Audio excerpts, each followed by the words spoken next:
जैसा कि सभी जानते हैं, महाशिवरात्रि क्या है? भगवान शिव और पार्वती के मिलन का पर्व है। भगवान शिव और शक्ति संयुक्त है, लेकिन जब शक्ति की अभिव्यक्ति नहीं है तब तक ये सृष्टि नहीं है। सृष्टि का निर्माण शक्ति की अभिव्यक्ति से होता है। अगर शक्ति की अभिव्यक्ति नहीं होगी तो सृष्टि नहीं होगी। अगर शक्ति शिव में अंतर्लीन है तो सृष्टि नहीं है। फिर हम और आप संसार की कल्पना नहीं कर सकते। फिर हम यह सोच भी नहीं सकते कि स्थान है, दुनिया है, ग्रह है, नक्षत्र है, चांद है, सितारे हैं, 14 भुवन है, त्रिभुवन है। फिर इन सब की कल्पना हम नहीं कर सकते जब तक शक्ति की अभिव्यक्ति नहीं होती है। ये सब सिर्फ शिव के द्वारा संभव नहीं है। ये सब की कल्पना शक्ति के द्वारा ही संभव है। शिव जब क्रियाशील होते हैं तो वो शक्ति है, और जब निष्क्रिय रहते हैं तो यही ऊर्जा शिव है। शिव और शक्ति अलग नहीं है। शिव जब निष्क्रिय है तो शिव कहलाते हैं, और जब वो ऊर्जा सक्रिय होती है, क्रियाशील होती है, तो शक्ति के रूप में अभिव्यक्त होती है। तो दोनों वैसे एक ही है। परिवर्तन है तो सृष्टि है, हलचल है तो शक्ति है, स्थिर है तो निर्विकार निर्विशेष शिव है। स्थिर ऊर्जा शिव है, क्रियाशील ऊर्जा शक्ति है। आज आप देखें चारों तरफ आज शिवरात्रि है। पूरे भारतवर्ष में पूरे धूमधाम से मना रहे हैं। शिव की बारात निकलेगी, शादी होगी, रात में निश्चित काल, महानिश्चित काल में लोग उसका मंचन भी करते हैं, शिव पार्वती के विवाह का, बारात का। लेकिन इसके मूल मर्म को नहीं समझते। शिवरात्रि आखिर मनाया क्यों जाता है? जैसा हम हमेशा बताते हैं, 2 प्रत्यक्ष नवरात्रि और 2 गुप्त नवरात्रि, 4 नवरात्रि है जिसमें रात्रि का बड़ा महत्व होता है। उसी तरह वर्ष भर में 4 नवरात्रि का बड़ा महत्व होता है। एक शिवरात्रि जिसे महारात्रि कहते हैं, दूसरा होली की रात जिसे दारुण रात्रि कहते हैं, एक जन्माष्टमी की रात जब भगवान कृष्ण का जन्म होता है उसे मोह रात्रि कहते हैं, और दीपावली के दिन काली पूजन करते हैं उसे काल रात्रि कहते हैं। ये 4 रात्रि अपने भारतवर्ष में बड़ा महत्वपूर्ण माना जाता है। इस समय साधक जो होते हैं रात में साधना करके अंतरिक्ष से जो विशेष ऊर्जा का प्रवाह इस 4 रात्रियों में होता है उसको प्राप्त करते हैं, और अपने जीवन के पाप ताप साप अभिशाप को काटते हैं और जीवन में आगे बढ़ते हैं।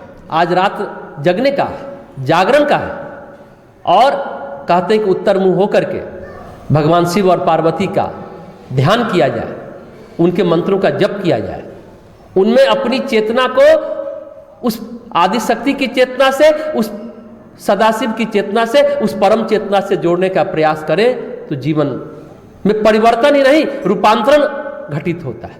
बहुत महत्वपूर्ण ये 4 रात्रि मानी जाती है।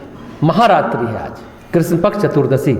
वर्ष भर कृष्ण पक्ष चतुर्दशी को मास शिवरात्रि कहते हैं, और ये आज की जो कृष्ण पक्ष चतुर्दशी है इसे महाशिवरात्रि का बड़ा महत्वपूर्ण होता है। सभी लोग मना तो रहे हैं शिवरात्रि, उपवास करेंगे, व्रत करेंगे, रुद्राभिषेक करेंगे, शिव और शक्ति का बड़े श्रद्धा भाव के साथ पूजन करेंगे। लेकिन समाज में देखा जाए, क्या हम शक्ति का महत्व समझते हैं? शक्ति का सम्मान करते हैं?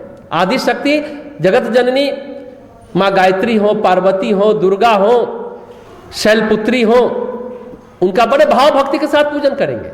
लेकिन घर में जो आदि शक्ति है, जो गृह लक्ष्मी है, क्या हम उनका सम्मान करते हैं, उनकी श्रद्धा करते हैं? आज शिवरात्रि के पर्व के अवसर पर जितने भक्तजन हैं सबको ये सोचना चाहिए, विचारना चाहिए, शिव के द्वारा नारी की स्थिति और समाज के द्वारा नारियों की स्थिति पर विचार करें तो पाते हैं कि भगवान शिव या भगवान विष्णु हो या भगवान ब्रह्मा हो, सभी शक्ति से ही संयुक्त हैं।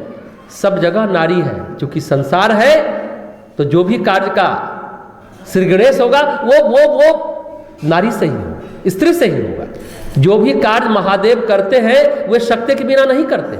समाज में भी आप देखेंगे नारी के बिना जीवन ही नहीं है। नारी नहीं तो हम सब नहीं है।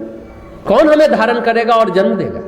समाज में नहीं, शिव परिवार में ही आप देखेंगे तो पार्वती की प्रधानता है। पार्वती के रूप में भवानी गृहिणी है, आदि शक्ति है वो, लेकिन वहां पर उनका गृहिणी का रूप है। शिव परिवार में देखें तो वहां वो दुर्गा और गायत्री नहीं है, जबकि उन्हीं की शक्ति है। एक ही महिला, आपको लगता होगा थोड़ा अटपटा कि क्या कह रहे हैं, एक ही स्त्री, बेटी भी है, माँ भी है, बहन भी है, भाभी भी है, ननद भी है, पत्नी भी है, दादी भी है, नानी भी है। वो अलग अलग भूमिका है। आदि शक्ति जगत जननी की अलग अलग भूमिका है, गायत्री के रूप में, दुर्गा के रूप में, पार्वती के रूप में, लक्ष्मी के रूप में, सरस्वती के रूप में, कात्यायनी के रूप में, ब्राह्मी रूपों में, सब संभवी रूपों में, आप सब अलग अलग भूमिका में, वही एक ही आदि शक्ति जगत जननी है। तो जितनी शिवरात्रि के दिन अगर हम इस सब चीजों को समझ रहे हैं तो जितनी भी माताएं बहनें, उसमें हमें वही रूप देखना चाहिए। लेकिन जब शिव परिवार की बात है तो वहां वो गृहिणी के रूप में पार्वती है, वहां दुर्गा और गायत्री नहीं है। तो वो मूल तत्व तो गायत्री है, दुर्गा ही है, मूल रूप आदि शक्ति का ही है, पर वहां वह गृहिणी है, गृह का संचालन करती है। शिव परिवार में गृह का मतलब है जो परिवार है, संसार है, सब। गृह का मतलब जो परिवार, संसार। तो जैसे शिव परिवार का केंद्र कैलाश है, लेकिन शिव परिवार कैलाश तक ही सिमटा हुआ नहीं है, पूरी सृष्टि ही शिव परिवार है। ध्यान से समझने की कोशिश करें कि पूरी सृष्टि ही शिव परिवार है। भगवान महादेव का परिवार तो पूरा संसार है। ऐसा कोई जगह नहीं है जो शंकर भगवान के परिवार में शामिल न हो, कोई व्यक्ति, कोई स्थान, जगह, सब कैलाश है। शिव परिवार में जो गृहिणी पार्वती है, उनका कितना सम्मान है, वही हम सबको भी अपने परिवार में नारी को देना चाहिए। तब शिवरात्रि मनाना हमारा सार्थक हो पाएगा, तब शिवरात्रि मनाना हमारा सार्थक हो पाएगा। हम नारी को अगर सम्मान नहीं दे पा रहे हैं, नहीं दे रहे हैं घर में, शिवरात्रि का पूजन, व्रत, उपवास कुछ भी करना निरर्थक है। गृहिणी का अर्थ है जिसका गृह पर आधिपत्य हो। गृहिणी का मतलब सिर्फ गृह की सेविका नहीं, गृह की स्वामिनी। तो महादेव के परिवार में पार्वती गृह की स्वामिनी है। भगवान शिव तो सच कहिए तो बैरागी है, सैकड़ों साल समाधि में रहते हैं। उस समय गृह का संचालन कौन करता है? गृह का स्वामित्व कौन करता है? उस स्वामित्व को निभाता कौन है? और घर की व्यवस्था बनाता कौन है? कौन करता है? पार्वती करती, यानी नारी करती है। पहली बात, नारी गृह की आदि स्वामिनी है, पारिवारिक जीवन की व्यवस्थापिका है। दूसरी बात, नारी सामाजिक जीवन की शिक्षिका भी है। नारी को आदि गुरु कहा जाता है। कहते हैं प्रथम माँ, प्रथम गुरु कौन? माँ, द्वितीय गुरु पिता, तृतीय गुरु परिवार, चौथा गुरु समाज, और पांचवा स्कूल कौन हुआ? वो पाठशाला जहां 8 घंटे के लिए बच्चे जाते हैं। प्रथम शिक्षिका, प्रथम गुरु, पहला स्कूल अगर कोई है तो आदि शक्ति जगत जननी माँ होती। तो नारी आदि गुरु है, आदि शक्ति है, आदि गुरु है। गृह की कल्पना नारी के बिना संभव नहीं है। पुरुष कितना भी समर्थ हो जाए, कितना भी धनवान, कितना भी गुणवान हो जाए, कितना भी बलिष्ठ हो जाए, गृहस्थ नहीं हो सकता, गृह में स्थित नहीं हो सकता। ये बात ध्यान रखने की है, क्योंकि गृह का निर्माण ही नारी के द्वारा होता है। तो आज शिवरात्रि के अवसर पर हम लोग इस भाव के साथ पूजन करेंगे तो हमारा पूजन सार्थक होगा, और फिर हमें शिव और पार्वती का अनुदान वरदान मिलेगा, आशीर्वाद मिलेगा। देवों के देव, आज महादेव का दिन है, शिव और शक्ति के मिलन का दिन है, शिव और पार्वती के मिलन का दिन है। भगवान शिव के जितने भी रूप हैं उनको अगर याद करें, उनके स्मरण मात्र से सारे पाप ताप साप का नाश हो जाता है। दुनिया के रखवाले हैं कौन? शिव शंकर डमरू वाले हैं।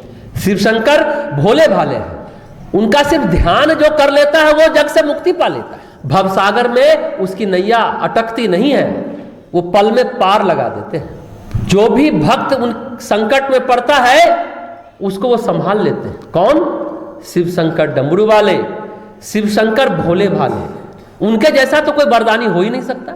बस आवश्यकता है सुमिरन की, स्मरण की। कहते हैं ना, देवो भूत्वा देवम यजेत। देव बनकर के ही देव की पूजा हो सकती है। उसी तरह शिवो भूत्वाम शिवम यजेत, शिव बनकर के ही शिव की पूजा हो सकती है।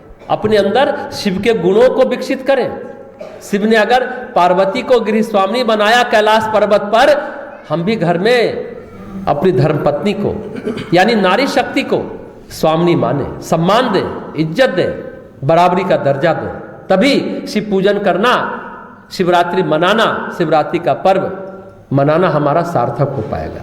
चाहे उनका औघर रूप हो, चाहे डमरू बजाता हुआ रूप हो, त्रिशूल चलाता हुआ रूप हो, या नाग गले में लपटाया हुआ रूप हो, वो जहर पीते हैं और सबको अमृत पिलाते हैं। ये रूप के स्वरूप का सिर्फ स्मरण मात्र से मन भाव विह्वल उठता है। पार्वती को महादेव को पाने में इतनी तपस्या फिर क्यों करनी पड़ी, इस बात को जरा ध्यान रखेंगे। आज शिव और पार्वती के मिलन का पर्व है, महाशिवरात्रि, जैसा हमने कहा महारात्रि है। इतनी तपस्या क्यों करनी पड़ी? इसलिए नहीं कि महादेव रूठे थे, इसलिए पार्वती तपस्या कर रही थी, ऐसा नहीं था। तब से पार्वती को अपने स्वरूप की अभिव्यक्ति करनी थी। उस तप के माध्यम से उन्हें जागृत होना था। पार्वती ने जो देह अपने पिता हिमवान से जो पाया था, जो देह धारण किया था, उनका देह नारी का जरूर था, लेकिन आदि शक्ति के रूप में उनको अनुभूति नहीं थी, आदि शक्ति का एहसास नहीं था, इसलिए तप करना पड़ा था। आदि शक्ति की अनुभूति पाने के लिए, शिव की अर्धांगिनी बनने के लिए, यानी शिव के क्रियाशील रूप को पाने के लिए, वो अधिकार दायित्व कर्तव्य निर्वाह के लिए उनको तप करना पड़ा। बात यह भी है, अगर नारी को जगना है तो उसे अनुभूति करनी पड़ेगी अपने स्वरूप का, उसे अनुभव होना चाहिए कि वो शक्ति स्वरूपा है, और समाज को यह अनुभव करना होगा शक्ति का मतलब खाली देह बल नहीं है, बुद्धि का बल नहीं है, शिक्षा का बल नहीं है, संस्कार का बल नहीं है, ये सारे गुण चाहिए और तप का बल चाहिए। ऐसे अनेक गुण हैं जो नारी समाज को दे सकती है। ध्यान रखें, जो देता है वह बलवान होता है, जो देता है वह बलवान होता है। नारी समाज की, सृष्टि की, शिव की प्रेरक शक्ति है। आदि शक्ति के रूप में वो शिव को भी प्रेरणा देती है, पत्नी पति को भी प्रेरणा देती है। ये महत्वपूर्ण बात है। घर में रहकर पति व पुत्र को प्रेरणा देती है, संस्कार और सीख देती है। ये बात बड़ा महत्वपूर्ण है। अगर नारी अपने स्वरूप का अनुभव करती है, अपनी क्षमताओं का अनुभव करती है, और समाज के लोग, प्रबुद्ध लोग स्वरूप की अनुभूति में सहायता करते हैं, तो सचमुच शिव परिवार, शिव समाज यानी आदर्श समाज की संकल्पना साकार हो जाएगी। आदर्श समाज की कल्पना साकार हो जाएगी। आज शिवरात्रि के इस महापर्व पर हमें विचार करना चाहिए, अगर नारी को यह अधिकार मिलता तो आज समाज की यह दुर्गति नहीं होती, अधोगति नहीं होती। भगवान शिव के पुत्र गणेश और कार्तिकेय हैं। कार्तिकेय सेनापति हैं, देवताओं के सेनापति हैं, देव सेनापति, और गणेश प्रथम पूज्य है। एक बात और महत्वपूर्ण है, किसी भी मनुष्य को अगर महामानव की पदवी मिलती है, जानते हैं, पिता के कारण नहीं, माँ के कारण मिलती है। माँ के कारण मिलती है। इस बात को ध्यान से सोचेंगे तो ये बात समझ में आती है। गणेश अगर प्रथम पूज्य है, कार्तिकेय अगर देव सेनापति हैं, क्यों प्रथम पूज्य है? हम गणेश गौरी के साथ गणेश की पूजा क्यों करते हैं? क्योंकि माँ ने, उस गौरी ने संस्कार दिए हैं, इसलिए गणेश पंचदेवों में एक देव है। कार्तिकेय देव सेना के सेनापति हैं। देव सेना यानी दैवी गुणों की जितनी संपदा है, जितने गुण हैं, उनके शिखर पर है। ये होती है माँ की सीख पुत्रों के लिए, इसलिए कहा गया ना, माँ प्रथम गुरु है। नारी का भी कर्तव्य है कि वो झटक दे अपनी निर्बलता को। आज जो शिवरात्रि कर रही है मातृशक्ति, जो भी नारी शक्ति बैठी है, वो झटक दे अपनी निर्बलता को, जो उसके स्वरूप को ढके हुए एक आवरण है, उसे झटक दे और अनुभव करे कि वो क्या है। उसके अंदर आदि शक्ति है, आदि शक्ति से ही अनंत शक्ति की यात्रा पूरी होगी। महत्वपूर्ण वाक्य है, आदि शक्ति से ही अनंत शक्ति की यात्रा पूरी होगी। आप अनंत शक्ति की यात्रा पूरी करें। आदि शक्ति इकार लिए हुए, शब में शब, शिव में से इकार हटा दीजिए तो शिव भी सब हो जाते हैं। इकारांत सब हटा दीजिए तो शिव भी सब हो जाते हैं, निष्क्रिय हो जाते हैं, कुछ नहीं कर पाते, सक्षम नहीं रह पाते, कुछ भी करने में सक्षम नहीं होते, शिव भी सब हो जाता है। जितनी संसार में क्रिया है होती है, जितने भी कर्म होते हैं, वह सब प्रकृति के द्वारा होते हैं, यानी शक्ति के द्वारा संचालित है। सारे क्रियाकलाप संसार में जितने नए नए परिवर्तन हैं, ये सब शक्ति के द्वारा संचालित है। अगर संचालन, सक्रियता, शिक्षण, संस्कार देना है हम अपने परिवार में, अपने समाज में, तो वो काम नारी के द्वारा ही होगा। समस्त क्रियाएं, कर्म जो संसार में हो रहे हैं, उन कर्मों में गुणवत्ता और सुंदरता प्रकट अगर करना है तो नारी को जगना होगा, नारी को तप करना होगा, पार्वती बनना होगा। पार्वती का एक नाम अपर्णा भी है। अपर्णा क्यों है?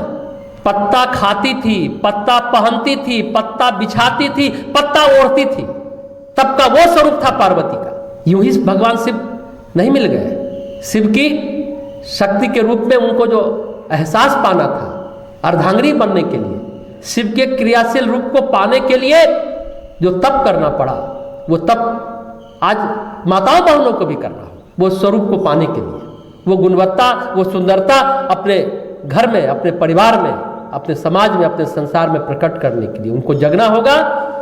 उसी को नारी जागरण कहते हैं। पुरुष को सबसे शिव बनाना है तो उन्हें क्रियाशील होना होगा।